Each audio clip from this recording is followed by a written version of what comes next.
Hey there, cats and kitties. I am the Blues Man, Johnny Blues, and with this video, I'll be discussing my thoughts on Season 1, Episode 4 of the DC Universe Titans series entitled Doom Patrol. And I honestly don't know what in the hell they are trying to do with this series. I really enjoyed this episode, but not for the reasons I probably should have, or maybe for the reasons I should have, depending on what the actual purpose of this episode was. I feel like this was a backdoor pilot for the Doom Patrol series that is up and coming, that will be coming at some point. And I loved all of the characters. Now, I'm a DC Comics fan, first and foremost, but I have to admit, I have no familiarity with the Doom Patrol. I know nothing about the characters. This was very much my debut to the characters, and in trying to sort of figure out what it was that it resembled to me, I was thinking of things like Hellboy. I'm waiting for Hellboy or Abe Sapien or Liz to show up, whilst being introduced to these characters through, of course, Beast Boy, Gar, bringing Rachel back to this manor house. And I like the sort of classic Universal Monsters vibe that we get through the whole Abbott and Costello meet Frankenstein sort of, through the Looking Glass aspect. Being that Beast Boy is such a big fan, he's kind of like the Wolfman. We have, Robot Man, who's kind of like Frankenstein, and then of course the Invisible Man, or Negative Man in this case. And I was really trying to wrap my mind around the Rita character. Because I didn't have any familiarity with that, I'm like, okay, what is she supposed to be representative of? And after looking at a wiki, after watching the episode, oh, she's Elastigirl, which is interesting. No, not to be confused with the one from The Incredibles. But I really loved being introduced to these characters. And that is amazing to me, because isn't this a Titans series, a Teen Titans series? I mean, they're not all teens, obviously. I think Rachel's the youngest one of them. Gar might be. I'm not exactly sure. Beast Boy might be. Although I think he's older than Rachel at the very least. And so, like, this whole series, what are they doing with this series? It's so, lacking any sort of recognition or resemblance to anything Teen Titans or Titans related to me, with the exception of Robin, Dick Grayson being the closest approximation to anything I would recognize readily as a Teen Titan or Titan character, from the word go, from the first episode. I think coming a close second is now Beast Boy, Gar Logan. Rachel is kind of third place, being somewhat representative of what I think of when I think of Raven and things like that. And Starfire so far is just out the window because she's amnesiac, because she has no idea who she is. The show doesn't know who she is. She doesn't resemble any way, shape, or form anything, closely approximating Starfire as anyone would recognize her in any iteration thus far. And that is not to say, the actress isn't performing the character well. She's doing well enough with what they're giving her. They just really aren't giving her anything, because it seems like the Titans characters themselves in this series are falling second class to all of these other characters in a way. At the very least, in episodes 2 and 4 thus far. In episode 2, we had Hawk and Dove, and they took primary focus for the most part, as well as the family of blood, whatever that family, that 50s throwback family, the nuclear family, who were lethal and psychotic, whatever those characters were. It's like they and Hawk and Dove took more of the limelight in a Titans series. What the hell? And then we get to this episode. It's titled Doom Patrol. The Doom Patrol characters are the focus. They are much more, relatable, resounding, intriguing, and just had me on the edge of my seat, glued to the screen. I'm like, I want to know more about these characters. It's a damn good thing there's going to be a Doom Patrol series with these actors presumably playing these characters as a spin-off of this. This was a backdoor pilot serving to promote them, and it did so and then some. It was absolutely phenomenal to me. I really was drawn into the characters, compelled by them. and I desperately want to know more. Why wasn't this what we began the DC universe, all access, whatever you want to call it, universe of television, or streaming, series and such like that? Why wasn't Doom Patrol the first one out of the gate? Why was Titans, where the Titans themselves so far are kind of the second-class citizens of their own show? And I don't just mean that as far as which characters are gaining the most focus or falling that much more into the limelight. I also mean writing-wise, characterization-wise. So far, like from the get-go, from episode 1, the characters were all pretty much unlikable.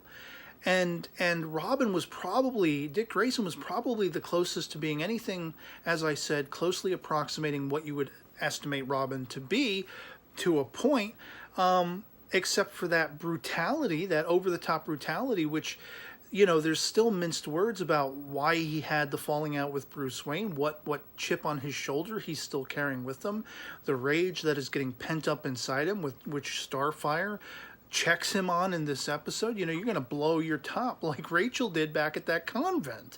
And it's like we see the brutality of his going after the Hunter. Now, the Hunter character in this episode, who killed the deer and everything in the woods, was stopped by Rachel and Gar. Was not, he was unsympathetic. He was not in any way sympathetic. The two guys, whatever. But then it becomes like Ben Affleck Daredevil all of a sudden again, with them hunting this guy down, no pun intended, and then Dick beating the hell out of him, thinking Rachel was put in danger by this guy who has no idea who she is, where she went off to, and it's replete with the Daredevil beating down the guy in this like dilapidated apartment complex in that Daredevil movie, and then the little kid comes out and he's like, I'm not the villain. Like shy of Dick Grayson uttering that line, it was that scene verbatim. He's beating this Hunter, he's beating the bloody hell out of him, and then there's the kid, Daddy? Like, oh my God. And with Ben Affleck's having been Batman, and I say having been because all reports seem to confirm that both he and Henry Cavill are now out as Batman and Superman respectively, it's like twistedly ironic. Like, what are they doing? They are presenting these characters who aren't even fully in focus. Like, Beast Boy was like an afterthought in episode 1. Why was he even there? Why was Starfire even there? It seems like the whole reason she was even in the first episode of this series was just to get her from point A to point B to point C. And then she's like not even in episode 2. So why? Why did they bother? Why didn't they stretch that across the first 2 episodes? I don't know. I don't know what is going on with the direction and the plotting and the pacing of the plotting in this series. But, I'm kind of off on a tangent when really what I want to focus on is this episode, episode 4 of Titans. It's not Titans, it's episode 1 of Doom Patrol, with a couple of Titans characters that just happen to be involved in the actual unfolding story. And I thoroughly loved the atmospheric surrounding of this manor house, this very sort of X-Men-esque, even down to having a Charles Xavier and the Chief, although I don't think he actually has powers. He's just sort of like a brilliant genius scientist whose chemical concoctions can save people with powers by some strange means. And I think they even wheeled in like, when he finally comes back, the chief character in this episode, they wheel in this woman who had like, liquid nitrogen or something spilled on her. Is this the birth of like, the ice villainess from DC Comics? The whole... that one half of that fire and ice duo or whatever, I don't know. But I really liked all of the characters. They were really resounding to me. Rachel was probably the most likable, short of what we saw in the previous episode with the dynamic going back and forth between she and Starfire, the Starfire who isn't Starfire.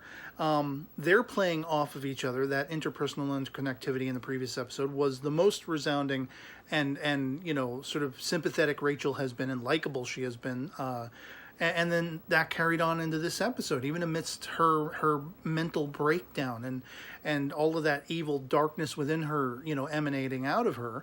Gar was, he's actually probably the closest approximation to, being recognizable to the comic character Beast Boy.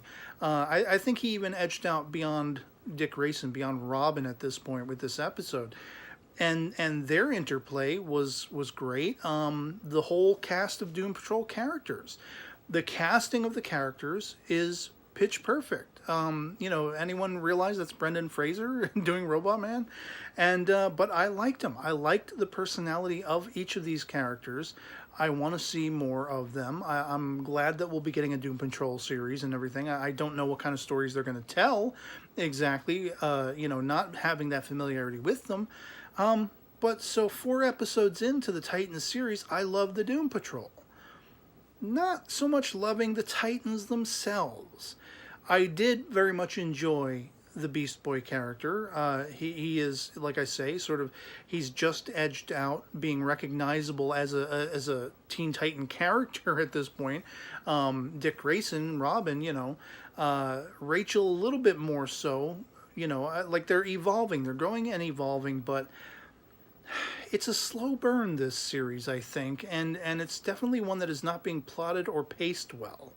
At least for my tastes, for my wanting, going into this wanting something at least remotely recognizable as the Teen Titans. It doesn't have to be an exact representation, exact photocopy of what they are on the comic page. It doesn't have to be an exact resemblance to the animated series, which I really loved and enjoyed when it was on. But I mean, this is so far from anything with most of these characters, with the exception of finally this episode. It's like this episode is the closest they got, and still not with all of the characters. And even going that much further, focusing on characters who are not the main focused upon cast. So I don't know what in the hell's going on with this series. I hope it's going somewhere, and I hope it gets there a little bit quicker. I hope it picks up the pace. Now that our characters leave this episode, the debut episode of the Doom Patrol, after being introduced to them and being, sort of welcomed in by them and compelled and intrigued by them, we leave off this episode with Dick Grayson and Rachel and Starfire, who isn't Starfire, and Gar, Logan, Beast Boy. They're all together by the end of this episode, so presumably, one can only hope in the next episode something is going to happen.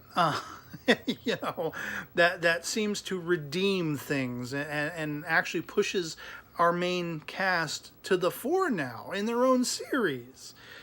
I don't know. It's a very love-hate thing I got going on with this sucker. So in any case, I'd love to hear from you guys in the comments below what you thought of episode 4 of the Titans series, Doom Patrol, the backdoor pilot for the Doom Patrol series. If you enjoyed those characters as much as I did, they were definitely the best part about this episode for me. Thoroughly taking away from the main cast. Anything the main cast did, with the exception of Beast Boy and Rachel, in their interaction, in their connectivity to the Doom Patrol, was likable. Was the most likable this show has been for me for almost the entirety of the episode. Every time they cut away from them and we're catching up with Dick and Starfire, who isn't Starfire, it was like, go back to the Doom Patrol, please. At least this feels like something solidified, like something cohesive, whereas everything else with the main cast of characters has been anything but that. And but let me know your thoughts in the comments below. Love or hate it, anything goes. Just be respectful if you happen to disagree. That's all I ask. And I'd also like to ask, if you enjoyed this video and you'd like to see content like this in the future, please consider supporting my channel with my PayPal contribution link, which will be linked in the description as well as the comments below. You have options as to setting up a monthly contribution, a one-time only kind of thing, as well as sending me a personal message along with a contribution where you can request topics I may discuss in the future, ask for shout outs or anything like that. And anything you saw fit to send my way would be very much appreciated. So yeah, with that, that'll be pretty much it for me on this. Hope this video finds you well, and I'll catch you all later. Peace.